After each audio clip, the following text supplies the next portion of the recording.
तो ऐसे तत्व जिनके परमाणु क्रमांक 5, 6 या 7 होते हैं, 5, 6 या 7 होते हैं, जिनके संयोजी इलेक्ट्रॉन 5, 6 या 7 होते हैं। देखो संयोजी इलेक्ट्रॉन अलग होता है, संयोजकता अलग होती है। अगर संयोजी इलेक्ट्रॉन 1, 2, 3 या 4 है तो उनकी संयोजकता वही रहेगी। लेकिन अगर संयोजी इलेक्ट्रॉन यानी कि लास्ट कक्षा में उपस्थित इलेक्ट्रॉन 5, 6 और 7 है तो हम संयोजकता निकालने के लिए 8 में से घटाकर निकालते हैं। किसमें से? 8 में से घटाकर। मतलब संयोजकता 1 से 4 तक ही हो सकती है। संयोजकता 1 से 4 तक ही हो सकती है। यानी 8 में से जब हम घटाएंगे, सोचो 5 में से 8 घटाया यानी पक्का वो माइनस में आएगा, और -1, -2, -3, -4 यानी संयोजकता या तो 1, 2, 3, 4 प्लस वाली हो सकती है या फिर माइनस वाली 1, 2, 3, 4 हो सकती है। अगर माइनस में संयोजकता 1, 2 या 3 रहे तो हम कहेंगे कि ये बंदा इलेक्ट्रॉन छोड़ेगा नहीं, ये इलेक्ट्रॉन ग्रहण करेगा। तो ये तत्व इलेक्ट्रॉन को ग्रहण कर लेते हैं अर्थात ऋणायन बनाते हैं, और इन सबको हम अधातु कहते हैं। जैसे कि नाइट्रोजन, ऑक्सीजन, फ्लोरीन, क्लोरीन, ये सब क्या है? क्योंकि नाइट्रोजन के लास्ट में 5 है, देखो 7, 2 और 5, तो 5 है, 8 में से घटा के प्राप्त करेंगे तो -3।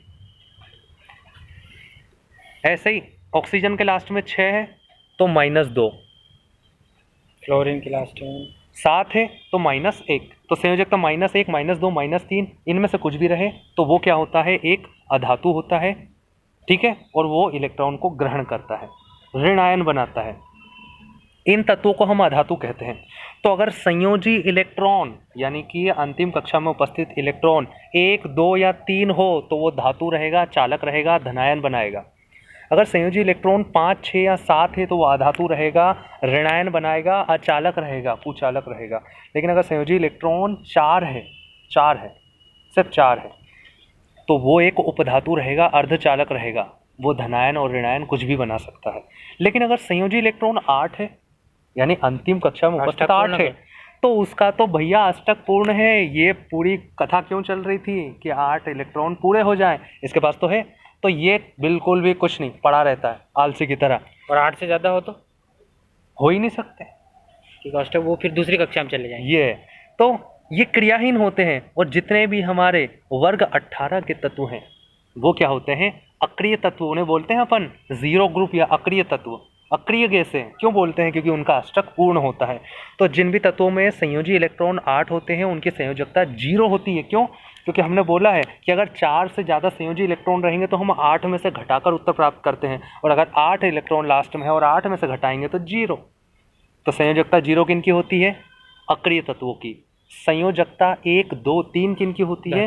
धातुओं की। संयोजकता 4 किनकी होती है? अर्धचालकों की यानी उपधातुओं की। संयोजकता -1, -2, -3 किनकी होती है? अधातुओं की। ठीक है। इलेक्ट्रॉनिक विन्यास किसी तत्व का आधार कार्ड की तरह होता है, वही जो समग्र जानकारी अपने को प्रदान कर देता है। इलेक्ट्रॉनिक विन्यास की सहायता से हम क्वांटम नंबर का पता लगा सकते हैं। इसी की सहायता से आवर्त सारणी में किसी तत्व की स्थिति भी ज्ञात की जा सकती है इलेक्ट्रॉनिक विन्यास के जरिए। कैसे? किसी तत्व के इलेक्ट्रॉनिक विन्यास में जो अधिकतम कक्षा का क्रमांक होता है वही आवर्त सारणी में उसका आवर्त होता है। आवर्त मतलब टेढ़ी लाइन है और वर्ग मतलब सीधी लाइन है। जैसे कि सोडियम में 3s1 इसका लास्ट होता है, तो लास्ट किस में गया? 3 में। तो अधिकतम कक्षा 3 है, अर्थात यह तत्व तीसरे आवर्त में है। हाइड्रोजन है, लिथियम है और फिर सोडियम है। कोई तत्व आवर्त सारणी के किस ब्लॉक में है, एस में है, पी में, डी में, एफ में है, गया है, तो यह पता करने के लिए अंतिम इलेक्ट्रॉन देखना होगा। तो अंतिम इलेक्ट्रॉन एस में गया तो एस ब्लॉक में है, और एस में 2 ही ग्रुप हैं। तो यहाँ देखना है कि S1 है कि S2 है। S1 है तो ये पहले ग्रुप में S के, और S2 है तो ये S2 में, नहीं 2 में, शुरुआत वाले में 2 है। तो यहाँ पर अंतिम इलेक्ट्रॉन S उपकक्षा में गया है यानी कि यह S ब्लॉक का सदस्य है। चूंकि एक ब्लॉक में S ब्लॉक में तो एक से ज़्यादा ग्रुप, मतलब एक ब्लॉक में एक से ज़्यादा ग्रुप हो सकते हैं। तो यह पता करने के लिए कि उस ब्लॉक के किस ग्रुप में है उसमें इलेक्ट्रॉन की संख्या देखते हैं। जैसे 3s1 यहाँ पर 3 आवर्तकों S ब्लॉक को, जबकि एक यह दर्शाता है कि S ब्लॉक का पहला ग्रुप है ये। इस प्रकार हम इलेक्ट्रॉनिक विन्यास की सहायता से किसी तत्व की आवर्त सारणी में स्थिति को बता सकते हैं। क्योंकि S उपकक्षा में 2 ही इलेक्ट्रॉन आ सकते हैं, इसलिए S ब्लॉक में 2 ही ग्रुप होते हैं। P में 6 ही इलेक्ट्रॉन आ सकते हैं, इसलिए P में ग्रुप नंबर 13 से लेकर ग्रुप नंबर 18 तक 6 ही ग्रुप हैं। D में मैक्सिमम 10 ही इलेक्ट्रॉन आ सकते हैं, इसलिए D ब्लॉक में 10 ग्रुप है, ग्रुप नंबर 3 से लेकर ग्रुप नंबर 12 तक। संयोजकता कभी भी 4 से ज़्यादा नहीं हो सकती, हमने देखा है। प्लस में हो सकता है, माइनस हो सकता है, लेकिन नहीं हो सकती।